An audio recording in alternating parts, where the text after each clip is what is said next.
Hello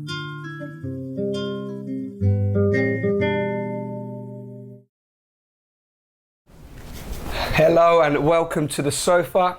I'm having a good day today because just had a great chat with Dave, and hopefully you will watch that. But now I've got my youngest and I'm not going to say most talented, but I've got a talented man sitting right next to me called Connell. Hello, Connell. Hello.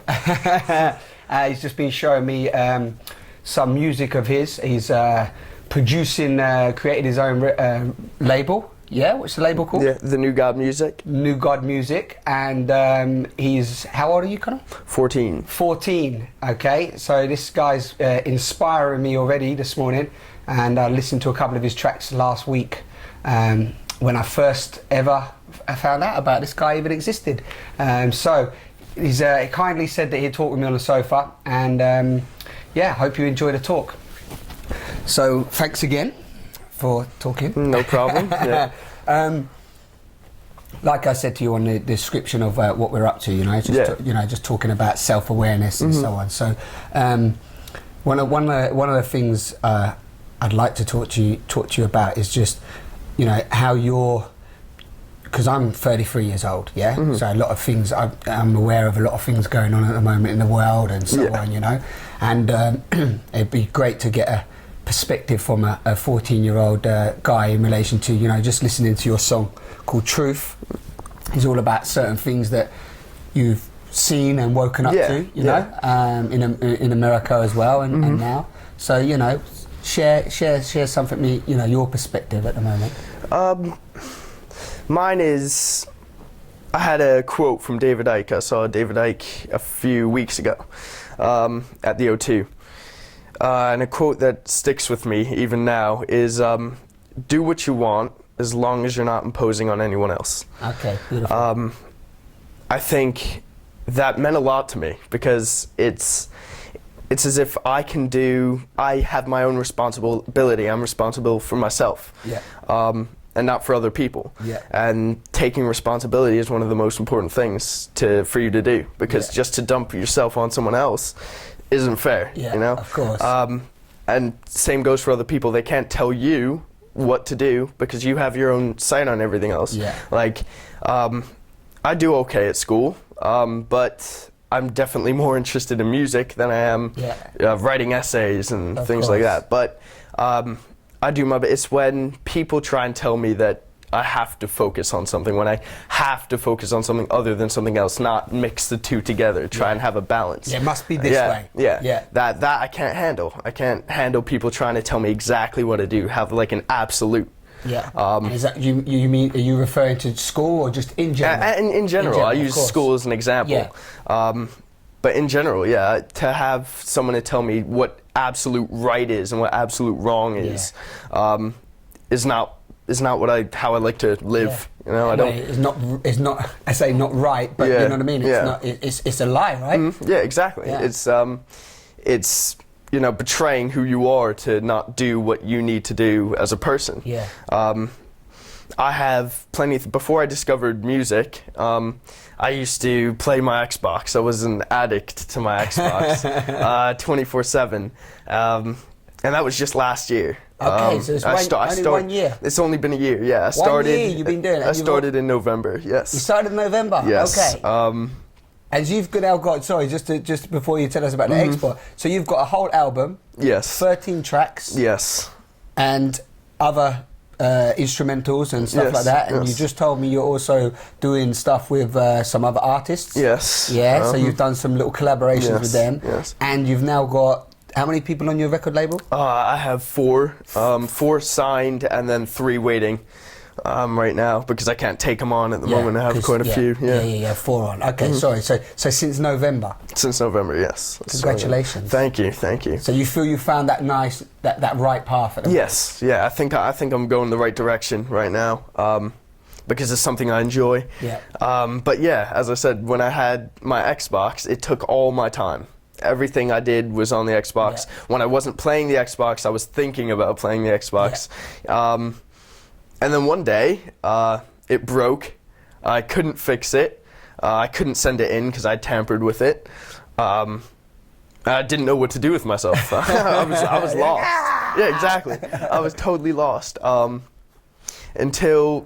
Because before I had been toying with little things like video. I'd done small videos on YouTube. But they were about Xbox, everything. I was an addict, totally addicted. So I lost myself. I had nothing to do. So I found a little microphone. It was a tiny little microphone. This was back in June of last year. I found a little microphone, took one of my tiny desks, and I tried to start a tiny radio show.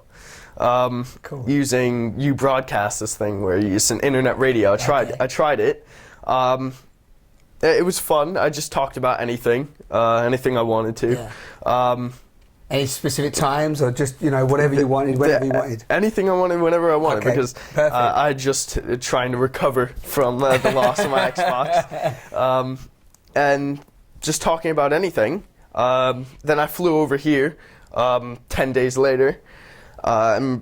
Out of nowhere, it was the luckiest thing ever. I met someone within 3 days who was doing local radio for Saint FM and Gateway FM in East Thurrock and Basildon. Yeah.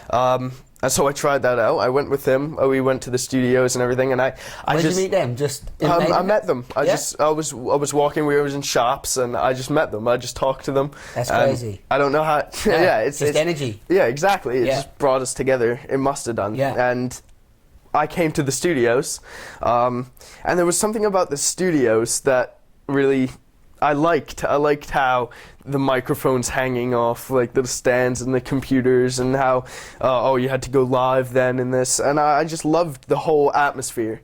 I did that for a few weeks, the whole summer. I was doing it like a few days a week. Yeah.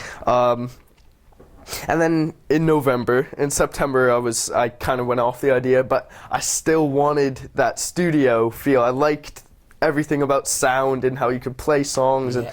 And You've never done any music up till now? I had done a few things, but it wasn't anything close to this. Yeah. I decided I had nothing in my room. I had a laptop in my room, this small wooden desk, and my laptop had an inbuilt microphone, very hissy, bad quality microphone, and for some reason I don't know what made me want to do it, but I thought, listening to music the whole summer, because I had not really many friends because I just moved to the area. I missed school. I had to wait till the September to start school, so I wrote something down, tried to do it on the microphone. It sounded all right. And then I started playing my keyboard because my mom's a piano teacher.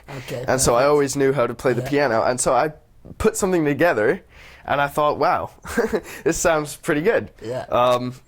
And after that, I started studying music, started studying vocalism, how people speak into the microphones. And on my birthday, which was November 5th, I asked my dad to get me 2 microphones. For my birthday, and my mom gave me money to contribute. I got 2 stands for my microphones, put them all together, and then I was like, I have it. I have what I've always been looking for. Got my studio. Yeah, it's there. And since then, I've been adding to it slowly, and it's a professional studio now. It's acoustic, and I've been just writing songs about how I feel, how things have made me feel, what I think, my opinion, and I haven't stopped since. Yeah. So that's filled the vacuum. Thankfully, the Xbox broke. Yeah, and I think people waste so much time doing things like watching TV and playing their Xbox and playing games. Yeah. And I think if that hadn't broken, I would have not seen the potential that I had doing things like this. Yeah, that's amazing. And when I was showing people my songs, they're like, you have real talent. Talent I wouldn't have found had I not stopped playing the Xbox. Yeah, because you would have still been addicted. Exactly. Because you was addicted, right? Yeah, you would have still been addicted to playing the Xbox. And since then, I have had no real urge to play the Xbox at all. Yeah. Nothing. Playing games. I played 1 or 2 old games with my sister. Yeah. But I've not had anything. You're drive somewhere else now. Exactly. Like you say, your vision's changed. It's something more constructive, you know, that I can put my time into. Yeah. And since then, I've just been growing and expanding. Yeah, and it's beautiful. And also, you know, it's true as well, because you felt quite. I mean, I'm going to mention that the tune I like that you just played to me, the Truth tune. Yeah. But you know, you mentioned about just sharing how you feel and being open to that. It's giving you an expression to release your voice as well, right? Yeah. Because in that tune, you was quite not frustrated, but you know, disappointed. Yeah, with it. I had the tone in my voice that just showed how these things shouldn't be like that. It shouldn't be like that, and that's what I wanted to get across. Yeah. And music has given me the voice to do that. Yeah. The platform to share. And basically, you was mentioning 9/11 in there. Yeah. Yeah, because you was out there then, right? Yeah. And that was a mad experience. Yeah. Because you was like. You knew people firsthand, right? Yeah. Who were in and around the area. Yeah. And what was that like? Because I've never spoke to anybody that lived there or was part of that. Changed the whole energy of the town. Yeah, it changed. I think of the entire East Coast. Yeah, it's changed the world. Yeah, right? yeah, anyway, everywhere. But, you know. It was huge. Every day for the next 4 weeks, it was the only thing on TV was watching what happened there. And from where I was, you could see it. Yeah. You could see the smoke. You could see everything. And we had a lot of volunteer firefighters who went out there as well. And it was crazy. Yeah. It was not anything. You knew something was wrong. Yeah. You know, it didn't. At first, everyone was totally out of it. They didn't question it. Everything. In a daze. Yeah, it was. Yeah, it was ridiculous how anything like that could have possibly happened. Yeah. It was not foreseen at all by anyone. Exactly.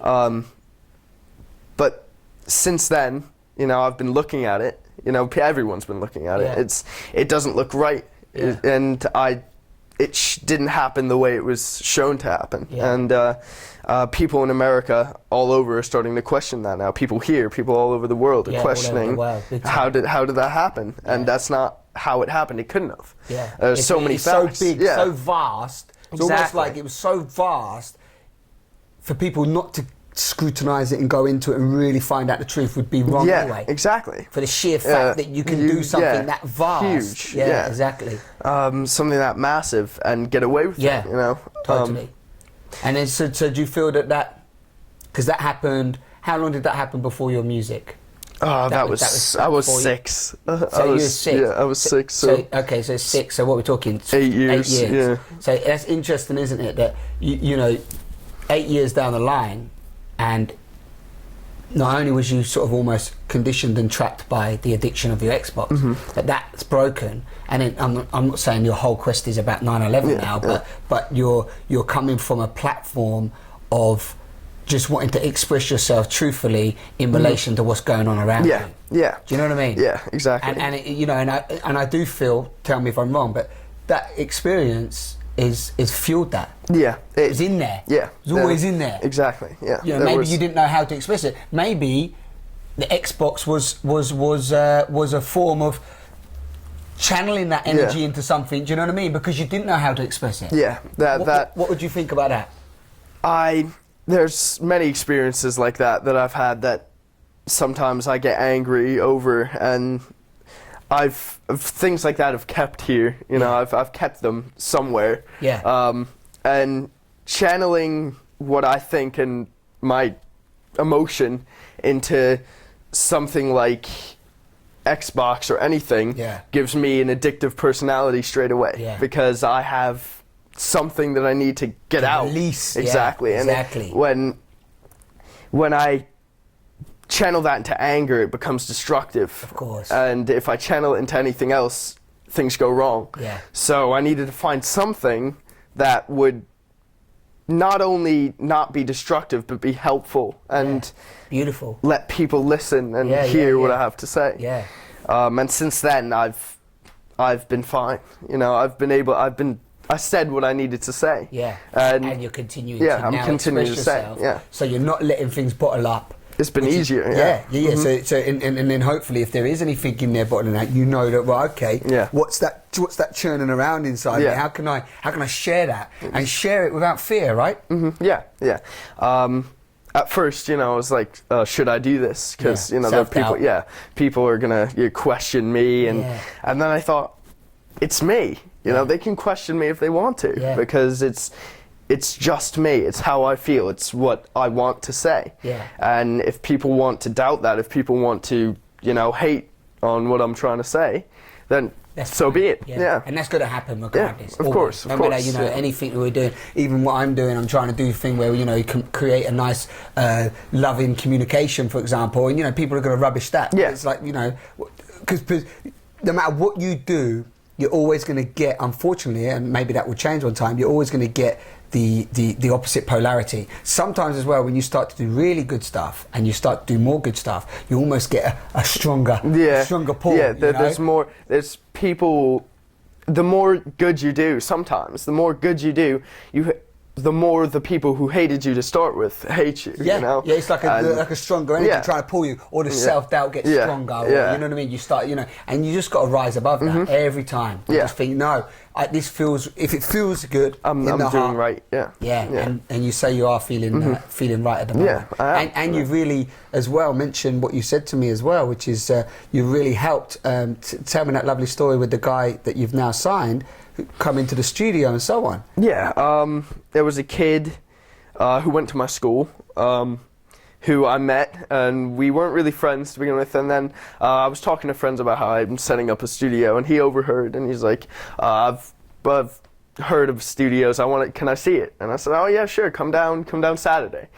He came down, and it was me and another person I've signed, Little Tyrant, who were up in the studio that day, and we were doing little songs, we were working on tracks, and we were doing whatever we wanted up in the studio, and he was intrigued, he was fascinated, and I said, give it a try.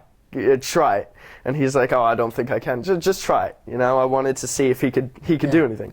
And within, I don't know, 10 minutes, he had a whole page full of opinions, but they were structured, and it was a great song. We put it together. I did a little instrumental to it, and since then he's just progressed, and he found this talent, and it's great.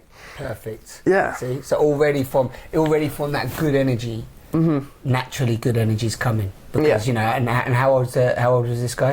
He's 14. 14 as well, right? He's a bit younger than me. But So 14 as well. So already from that base of creativity and positive creativity, creating a really, as always, a knock-on effect hub of positive energy. And pulled him out to doing something that he never even knew he could do. Yeah, exactly. But he knew he wanted to do. There was something there. Yeah, there was something there, because you've given the platform to nurture it. And how does that make you feel? Great. Yeah. Because, it's giving another... He always says when he's angry now, he writes. He just writes. Yeah. And I've given him something to do that with. Otherwise, he would have had that channeled energy just there, and it would have been catastrophic. But he's gotten something, whenever he's going through something, just write, and he gets his frustration out, and he's got something, and it's always a great work, no matter what it is. Even if it's a negative emotion, the work that's produced is always great. Yeah, exactly, because it's channeling. Yeah, exactly. Because through sharing it and expressing it, like you say, if it's coming from a negative place, is turning it, by sharing it, is almost turning it positive. Right? Yeah, exactly. Yeah. Like you said about your anger. Yeah, you was holding that anger in. And then transmuting it into something else has made you feel better, right? Yeah. And more creative. I was never really creative before, but I was never really amazing academically either. I got good grades, but my behavior was always bad. I was always going out doing things I wasn't supposed to. Channel your energy, Channel. Exactly. Funny, I used to get told that as well. I was not good in school, but I was never good at art. I couldn't draw, so I thought it's hopeless. I can't do this or this. And then when I found that, I was kind of relieved almost, that there was something I know I can do, I can turn to. And since then I've changed as a person, in that 1 year. I visited back to where I used to live before all this started, in America, in New Jersey. And I've changed. I could tell straight away once I got there. I was different. Yeah. I was a totally different person. Yeah, because you've taken yourself out and gone back in. Yeah, I think I'm better for it as well. So. And did you meet any people that you used to hang around with or be with? Yeah. I was going around seeing friends, and I could see the change of what the difference was between me and them. There was a definite line. Yeah. That wasn't there before. Yeah. And I think in a way that's a good thing. Yeah. Because, of course it is, you've developed and moved on and so on. Doesn't mean that they're bad or anything worse. It just means that it's good that you got to notice that. Yeah, exactly. Do you see what I mean? Yeah. Because you're really good that you had that introspection. Because otherwise you don't. It's like when when people have a baby, a newborn baby or whatever, and they're with it every day and they never notice the change. But if me and you have not been there for 3 months, where we come back and we go, God, you've gotten tall, when people come back, relatives you get that all the time. It's because it's a different perspective. They get to see the change, and when we're in it ourselves all the time, it's on our face. Like even you might get like this sometimes with your music, but it's always good to look back and go, well, look, that's what I was doing. Only 9 months ago, and now I'm this. So you know what I mean? I do that a lot. I tell some of my artists to do that as well. Because they say, oh, I can't see this going anywhere. I say, listen to this. Listen to how you used to be. I'll send them a track that I used to do, and I'll be like, wow, it's totally changed, and they've improved. They've changed this and that, and they've techniques changed, voice changed, vocals changed. Exactly. So then that's a really it's really wise as well, isn't it? It's a real easy, not an easy way, but a real wise way of looking at life, isn't it? Yeah. You see what I mean? Because often we run ahead, don't we? We're in this like we're here. And we're never really aware of what we have done and what we've overcome and where we've come from, as it were. So that's and for a 14-year-old, it's really refreshing to hear not just you but also your colleagues that you're in that mind space. Because how do you feel like? And I don't know if you get this personally, but do you ever feel that because your age or 14 that people look not look down on you, but do you know what I mean? You just have that like people lack. Respect for you. I don't get the taken as seriously. I try when I'm talking about business and I'm talking about my music to other people who haven't seen me, when I'm emailing them, I try and be as formal as possible, and because I feel sometimes when I let on that I'm as young as I am, people just blow me off. He's just a kid. And I guess to a point that's true, but just because I'm younger than them doesn't mean I also have something I need to say, and that's what frustrates me sometimes. But it's not a barrier how it was at the beginning. At the beginning, when I didn't have much to show for myself, it wasn't good. No one took me seriously, and when I started to progress and improve, become more mature since the Xbox, people have taken me more seriously, and it's less and less that people are blowing me off because of my age. And also action does the speaking. Yeah, exactly. And you've been doing the action like mad. You've got a 13 track album and signed people and doing other tracks constantly. So that action actually does the speaking, doesn't it? It so does. Then that's a great message for anybody listening to this as well that's working on things is that forget what people are saying, just do the action. Share your message, share what you want to say, and that will do everything. The track will do the speaking. Exactly. That's what I like to do. Especially when because I also do the instrumentals. So when I'm doing the instrumental, I usually don't think about what the lyrics are going to be. I think about what I'm feeling when I put it into the instrumental. If it's a deep instrumental, then I'll listen to it later, and the same thing that came out when I was making it will come out again, and I will have the same feeling. So instead of having lyrics and then making the instrumental to them, I do the opposite. I make the instrumental, then I write to it, because I feel that way I'm instead of taking the emotion from the lyrics, taking the emotion from the piece that I'm working with, and work with that. In the emotion. Yeah, exactly. And so that way, I don't lose the emotion, because sometimes I feel if I make a track, then come back to it, I'm not sure how that came about. But when it's in instrument form, the music kind of tells me where I was at there. And that's amazing. Yeah. Yeah. So you're connecting with that, with the music each time. Mm-hmm. Yeah, that's cool. That's really cool. So in relation to some of the things that are going on, you know, in society at the moment, yeah? So, you know, I'm sure you're aware of some of them, especially being in America, maybe you're aware of more. Mm-hmm. But, you know, systems are breaking down, mm-hmm. yeah? A lot of systems are breaking down in many places, not just corporate worlds, but, you know, schools and all over. Education, you know, the whole lot, governments and so on. You know, how does that make you feel as a teenager growing up? Because I mean, throughout when I was a teenager, the systems were breaking down and stuff. But do you feel that you know, it's just something that you just accept with and go with, or, you know, how does it make you feel? I play the game when I'm there. I make sure I'm aware of it at all times. I'm aware, but I go with it, with that awareness. That way, I don't fall into any traps. I don't just sync with everyone else. You know, I'm there knowing what's going on. Yeah. Because right now, especially in education, because I can refer to that, of course. I see how it's going down, how opinions are forced, and how it's not really teaching me what I think it would if I had the experiences. Like, it'll be copy this off the board.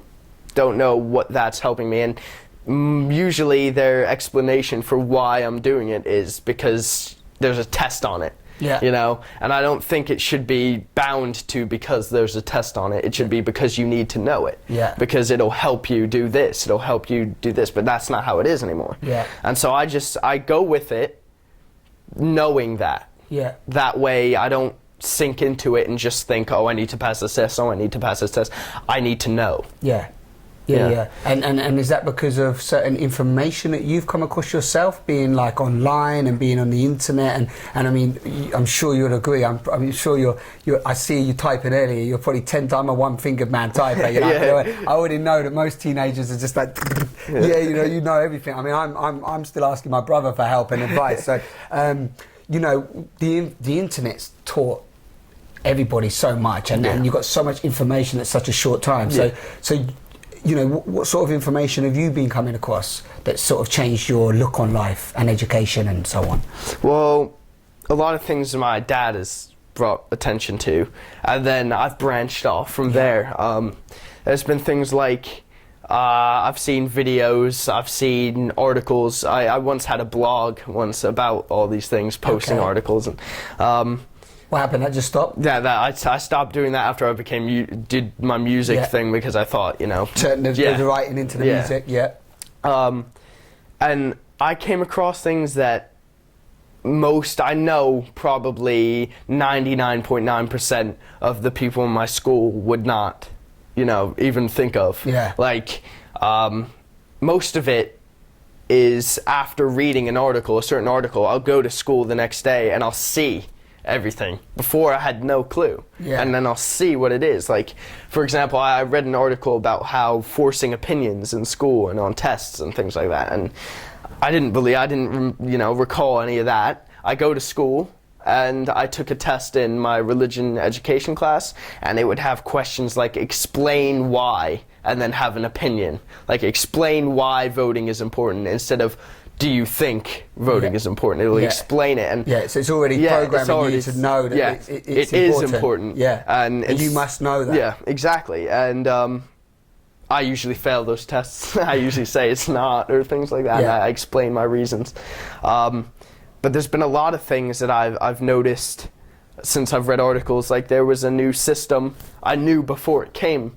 I read an article about fingerprint systems in schools to buy school lunches. Okay. And I have that in my school now. I didn't do it. I didn't want to. I thought it was ridiculous, because it hasn't made anything faster. It's just want your fingerprints. And they say their explanation for that was they can't be used for identification because they change the numbers. They change your fingerprint to numbers. But then I thought they must do, because if you put your fingerprint on and it sees you, then you must be able to take a fingerprint, put it in, and have it go straight to... Of course. Obviously, otherwise it wouldn't work. Yeah. So I refuse to do things like that, and I've noticed small changes, but I've just rolled with it and tried to avoid catching myself. Is that happening in England or in America? Here. In England? It's happened here. I have that system here. I didn't get it when I was in America yet.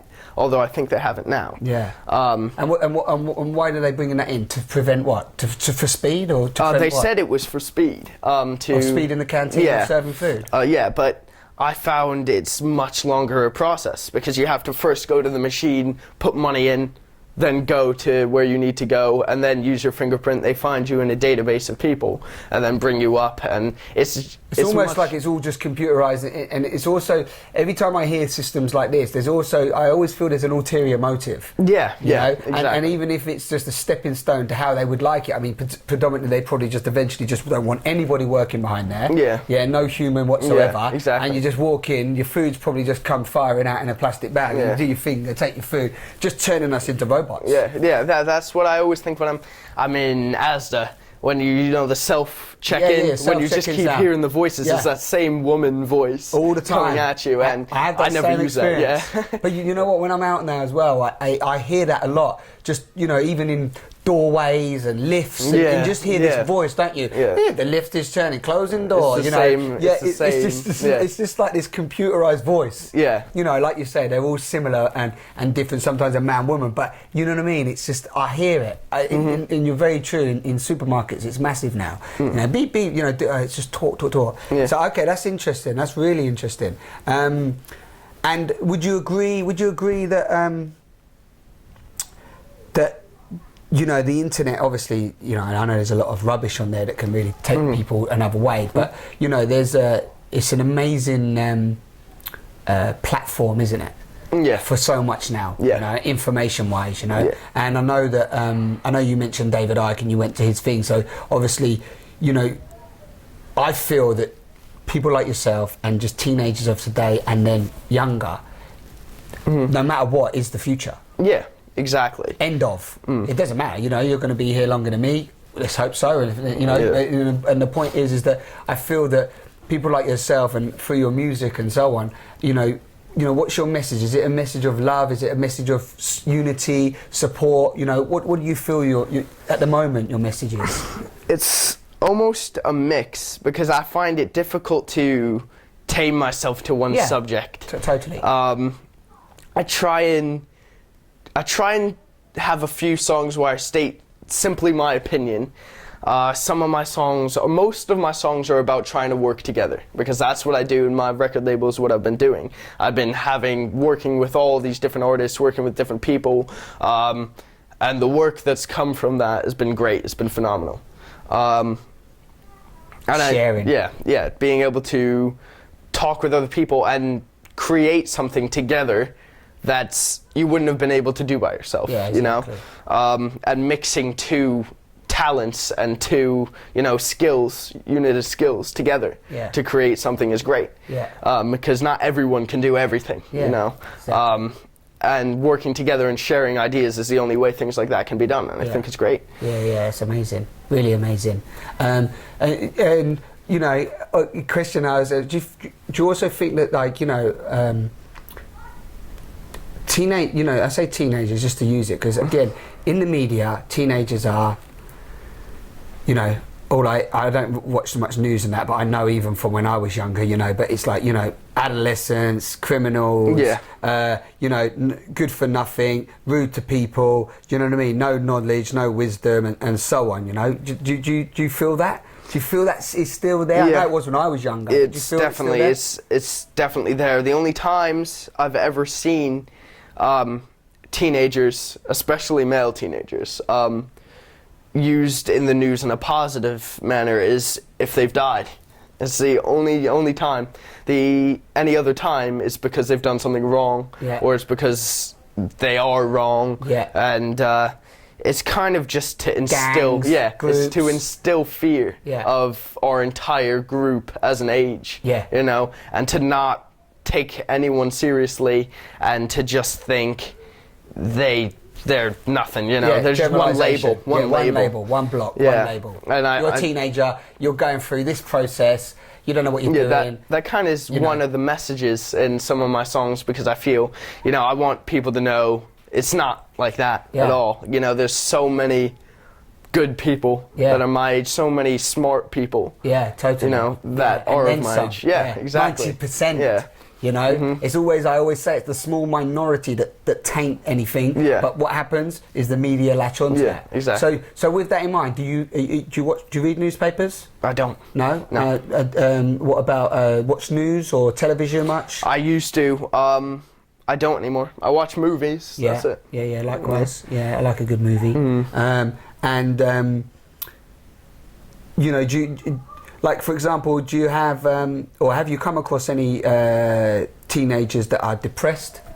Yeah. No, I haven't. No? No. Or like, you know, nothing like that along the lines of that whole generalisation, do you know what I mean? I haven't myself. That's good. And I think that kind of proves how small the number actually is. Yeah. Because the amount of kids I come in contact with every day, and the amount of people I talk to every day, and how I have not seen anything like that, shows how tiny. Yeah. It's not common. It's a rare a rare instance, you know, of something like that going on. Totally.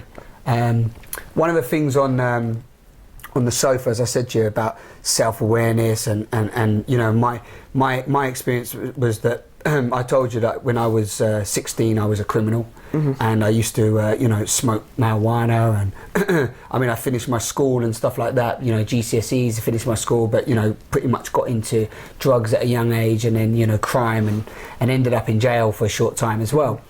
And basically one of the things that I want to now share with, you know, not just teenagers, but definitely teenagers is one thing, is that, you know, you don't have to take that path. You know, there's self-awareness now, the internet, there's many different places where you can access information and connect with inspirational people and learn about inspirational people, more so now than 15 years ago, because the internet's gone really, you know, given that platform. You know, in relation to self-awareness and stuff like that, how do you feel, you know, what does self-awareness mean to you? I think if you're self-aware, you at least, you know yourself, you know how you feel, and you know how to control yourself.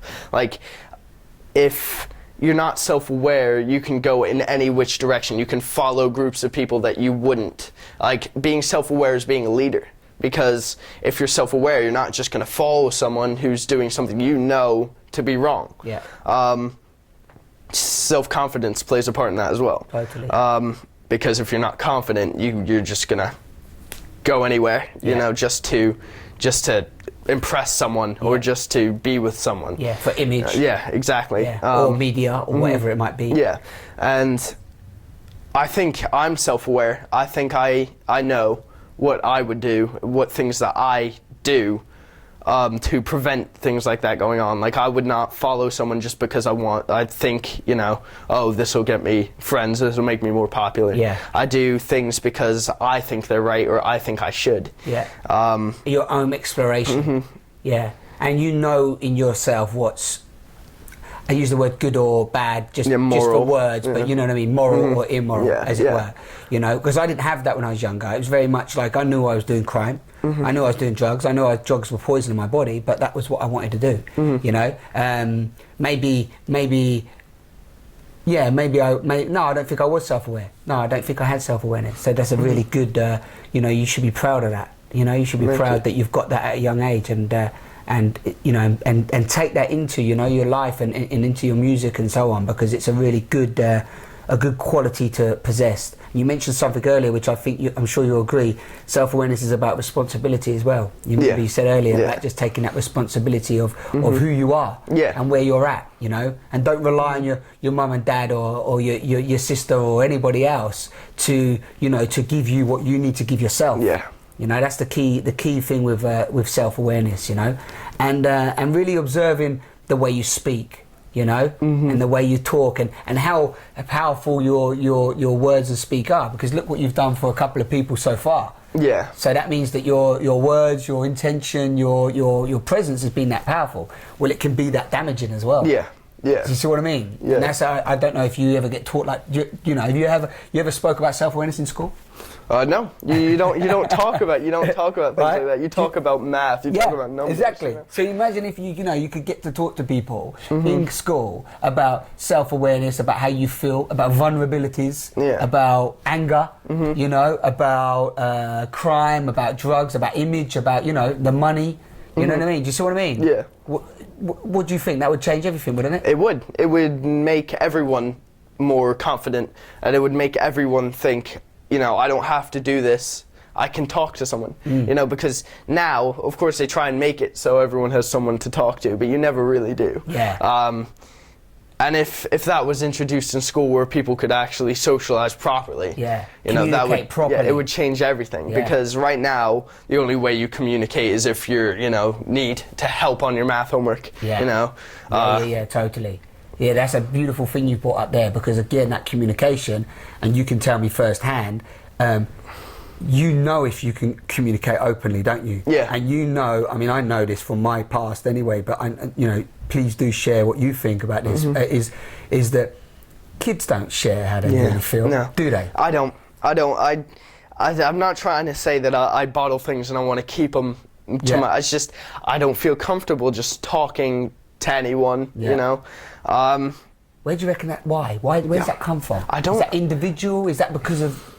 Do you know what I mean? Yeah, I think. Where does that fear come from? Because it's a form of fear, isn't it? Yeah, it is. Because if we share it, we're going to be judged. Yeah. Like, if I share to you that I'm a bit scared or a bit vulnerable, so and so is going to judge me. Not just necessarily friends, but people. You know what I mean? It's almost like that's.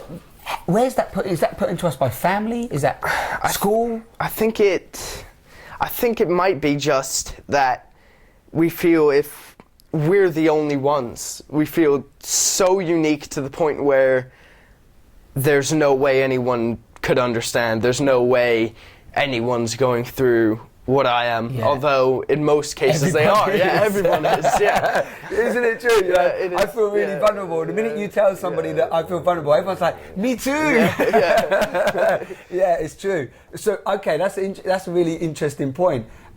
So you think that this is amazing. So you think that each individual is thinking, nobody can be experiencing I'm alone. this. I'm alone. Yeah, exactly. It's usually, if anything is spoken about, it's the first person to say anything triggers a big conversation, because if you're the first person to say something, the next person is going to go, oh, me too, Yeah, so it's bravery again. Yeah, no one wants to be the first person to say that because they don't know. Yeah. But actually, the first person is almost a warrior. Yeah, because he's... Yeah, because he or she, if they can just share that, again, whatever the emotion, I feel frustrated today, I feel vulnerable, I feel angry, I feel depressed or suppressed, or I don't like the way... it might even be that you just don't like the way a teacher's communicating to you. Yeah. You should be able to share that. Yeah. But you can't share that. Yeah, no, you can't. Because instantly it's, well, we don't like the way you're communicating. And then you're in this conflict. You should be from a young age, we should be shown, I say we should, it has to be like this, but we should be allowed to say how we feel, right? I think they like to say that when you're told something is wrong when you feel it's not, is maturity. Although I think it's the opposite. I think it's when you say something like, oh, I don't think this teacher is treating me with much respect by yelling at me for this or whatsoever. You should be able to say that, and for the teacher to then come back at you is more childish than being the adult in the situation. You should be able to share that, and then them go, okay, well, let's understand why. Let's understand why that's happening. Why? Like, even if you said, for example, they're channel your energy. Well, you feel you're channeling your energy. Yeah. You are. Yeah. Just as I did. I used to feel that I was channeling my energy, but not into math. Yeah. Not into science. Exactly. Because it didn't interest me. You couldn't get into that. I couldn't get into it. So you should be able to have, and people might go, oh, we don't have the resources to do this, but you should be able to have somebody go, okay, cool, okay, Connell. So what have you been channeling your energy into? And you might go, well, I'm really been channeling it into my music. And I go, okay, so you really like music, but you're not getting on with this teacher. Fair enough, no problem. Let's say we give you you have an extra music class once a week. Yeah? How about that? Would that make you happy? Yeah, and also, if we do that, are you willing to just try a little bit harder at maths, or go to maths, but just see how you get on, yeah? Or for example, if you're feeling that you really don't want to do that, let's see if there's an alternative. Do you see what I mean? Yeah, exactly. Because all of a sudden, it just opens. It doesn't mean that they've got to give you something to get you to do something, but it's just, I don't know, it's just communication. Yeah, it's. Don't you think? I think it works as they think of everyone as one mass, whereas they should be thinking as individuals. People. Yeah. Because we're all unique. We're not the same, are we? Yeah, no one's the same. We're similar, we're connected, we're all connected, we're all beautiful beings, but we're all individually unique. But no institute, no workforce, or not any that none that I've come across. Like you said earlier, I can't. Maybe they're out there and I'm unaware of them. But no workforce, no system, no education program, or anything that I've come across deals with individuality. Yeah. No. Yeah. Because even when you turn up in a workforce, it's like you know. That's your job, you do that, everybody check in there. And when you're at school, everybody wear the same uniform because you're all the same and you've all got to do this and that's that. Whether you might not like it, but it's your education. Yeah. And when you're older, you're going to need it. Well, I know people that have not gone to school, they've written books, they've taught themselves to write, they've published themselves. Some of them are millionaires. Brian Main, for example, a guy, he couldn't speak, he was dyslexic and so on, and he transformed everything. School.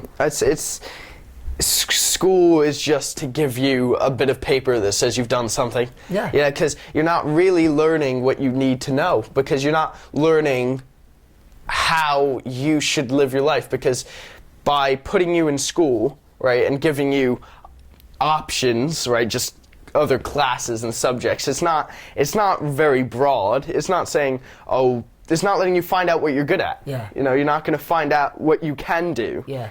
Or if you do, you've got to find it out in that limited space. That tiny block. Yeah. Which no matter what, limits you along the line, because those first 7 to 10 years replicate themselves throughout life. So certain people might break that mold, like you've done that and other people do it, and I'm not saying that everybody has a bad life, but the point is that imagine if we nurtured a different platform at that age, the amazing vastness that people could become and perform and so on. Because there's so many people come out of school lost, don't know what they want to do, depressed, anxiety. They might get into a job, but the job doesn't really fulfill them. Some of them might go to university, but they never really know what they want to do. 25, they get to 25 and they end up doing something that's nothing to do with the last 25 years that they've spent. Yeah. And that's, to me, that is a program that doesn't work. No, it doesn't. Yeah. It just completely doesn't work.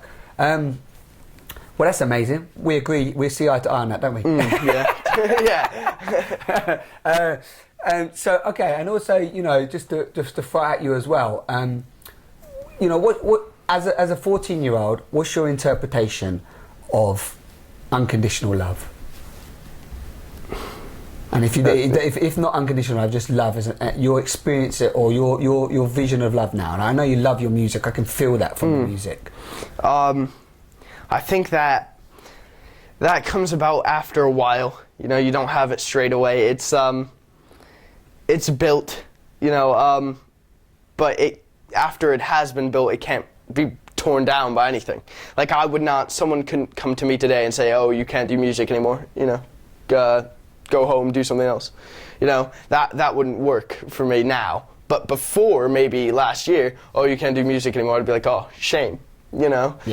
I wouldn't have passed it twice. I wouldn't have thought at all. But now, no one could take that away from me. If anyone did, I don't know what I would do with myself again. And that's something I think is a constructive love to have. Yeah. Is to have something that you can do and that isn't hurting anyone, and instead is helping people and is helping people understand. Yeah. Anything that you want them to. Yeah. And the more you do the thing that you love, the more you will love it, but the more you can't be taken away from it. Yeah, and the more you get to know yourself through trying different things that you perceive you love as well. Because you like, for example, I've been exploring this whole love thing for quite some time, and writing about it and reading about it and so on. And one of the things that comes up is that, you know, that deep love that we feel, that, you know, for example, you know, some describe it as, you know, the mother has for the child and so on. Now, I've that's definitely a love that I haven't had children, so I can't comment on, but I know that we're able to access that love within us, you know what I mean? Instantly now, you know, me and you are and we are, and we've tapped into it in different times and so on, and we can be in it. And it comes very much a love which is similar to what you're saying there, which is free from fear. A pure love, you know, because a lot of love, there's a lot of fear, isn't it? Yeah. Or a lot of loneliness, or you know, people like they're in love, they're going out with you because they don't want to be on their own. Yeah. So they don't actually necessarily love you, or there's not a pure love there, because actually it's a fear of I don't want to be on my own, or I want to be going out with somebody. Don't want to be separate. Don't want to be separate, exactly. Whereas what you're saying is following things that you love gives you confidence to then know that, okay, I love this, and if I love something I can nurture it, and it's really good and it's giving and so on. And one of the other things that I've been exploring is that there's a love within us that comes with no expectation, judgment and conditions. Do you know what I mean? Yeah. And that means on ourselves. Yeah, because I'm sure you're an artist, and I know that already, you know, being 14, and again, I don't know if this is because we're programmed to have this, but do you feel that we just have so many expectations and judgments and on ourselves? I don't know. Yeah, I think. What do you feel like that at the moment? Do you have a lot of judgments on yourself? I do. Yeah. I have quite a few. And it's so hard with conflicting opinions and conflicting feelings, because I think I'm still debating what I do in school, because I know right now if I didn't go to school again, I would be fine. Because I'm right now, and most other people in my school right now as well, they would have the same level of intelligence to live in this life as anyone else above their age. Yeah, exactly. And they could leave today and they could do the same thing anyone else could. Yeah. Just because they don't have the piece of paper to prove it, you know? Totally. Yeah, that's and I think I'm finding it difficult to say I want to, if I weren't in school now, how much further I would be in what I love and what I know I can do, and how much more I would find out I can do, and how much more I would find out that I love doing. Yeah, and how much you might open up more. Yeah, if I didn't. And it's difficult to find the balance, because I know that I need to go through with it for how many other years, you know, 2 more years, right? that I have to go through. So do you feel that's an expectation on you? It is. It's something that's not just, you know, school, but my family, you know. And I think if you don't do well in school, you're looked down upon anyway. So it's pressure. No matter what. There's a condition, because there's a condition, because if you don't go to school till you're 16, then you might be buggered. Exactly. Which must go through your head, because even though you believe that I know you believe, I can see it in you, I know you believe that you'll be fine, but still that conditioned programming, as it were, keeps coming at you, doesn't it? Yeah, from all angles. Yeah, it's saying, you know, you have to, when I think, but I don't want to. Yeah. You know, it's that I don't feel I need to. Yeah. But everything around me is saying I have to do this and I have to do that. So I think, you know, I might as well get it over with. Try and do what most of my I can in the time I have. Yeah. Whilst, you know, surviving through the school until the end. And, you know, and going with it. But you're already doing amazingly. Right? Thank you. No, but you are, you know. I mean, at the end of the day, what you're creating as well. So, unfortunately, at this point in our existence, you know, you have to adhere to, you know, that. Well, you don't have to. I'm not telling you have to. You know, don't go to school. Don't go to school and work with me.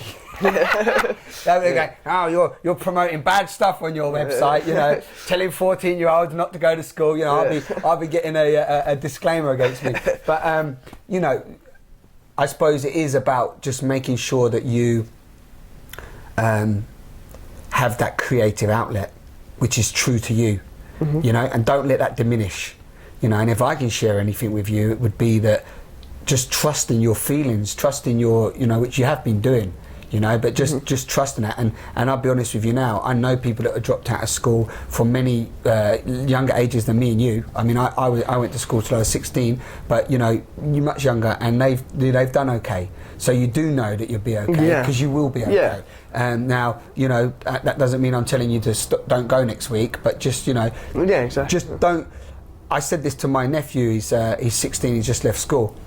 And I said to him about his exams, and I said, look, you do what you can at the exams, but whatever happens, do not take on board the pressure and the conditioning and the expectations that these people have of you, because that will not only create stress and depression, it'll make you feel bad. And the main thing is about empowerment. It's about empowering, you know, if I can do anything to empower you, that's what I want to do. And I know you've already done that with people that you've inspired and working with. You want people to know that this life is amazing, you know, and you want to try and get that through to them by any means. And sometimes, you know, I see my friend calling, you know, I see the phone, I have to take it. I take it, I start talking to them, you know, and I try and, you know, say what I want to say, you know, I put it down, you know, straight, and you know, I try and get through to them, you know, what I need to get through. Totally. Yeah, and I just, you know. And go from that base. Exactly. Stay true to that, you know, because another thing that me and your dad spoke about as well is that how you are and how you live as an individual really does have, I know we said a minute ago about the words and stuff, but really does have a knock-on effect, you know, that energy. I don't know if you believe in energy, don't you, and so on, and that energy really has a knock-on effect to, you know, everybody you touch, even the person you're standing next to in the bus stop. You don't even have to communicate to them, you don't have to know them, but if you're vibrating that positive energy of, like, you know, truth and being true to yourself and releasing those fears and judgments and expectations now, you know, and knowing that you can, and then, man, who knows what the next 1 year, 6 months, look what you've done in 1 year. Do you see what I mean? So, you know, just, it's amazing, just riding that, riding that wave of love and truth, you know. That's really really beautiful. So so just to wrap up, what's the plan? What's the plan for you? Or do you know? Obviously, I'm going to put a little something on here to link to your site and stuff. But you know, what is it? Work on the second album, or just promote this album? It's this album. I think I'm keeping personal. I might take it down from where it is. I keep it to myself, just as it's my first work. I think I'll just keep it to myself. Right now, I'm producing my next album. Have a lot of people I want to work with on it, who are interested in working with me. It's working to the next album, which will hopefully be released next year. Perfect. And that's the plan. Just help my artists that I have now work on their albums as well, and try and get everything done in the time I have. You know. Good for you, Connell. It was nice talking to you. really nice talking to you. Yeah, and you know. I will put the site up and promote you in any way I can. Thank you. And you know that we'll have you on the sofa again. Maybe whenever we'll have you on the sofa anytime you want to be on the sofa. But especially when maybe next year, if I haven't seen you before, to talk about the next album. All right. Thank you. And keep sending me the tunes as well. I will. Okay, guys. Thank you for watching. Hope you enjoyed that talk on the sofa. With my youngest guest, and not really a guest. It's not an interview. Remember, these talks are about just deep, transparent communication and opening ourselves up to self-awareness and that, like we said, the amazement of life. We've all got it inside of us. So thanks for watching. Take care.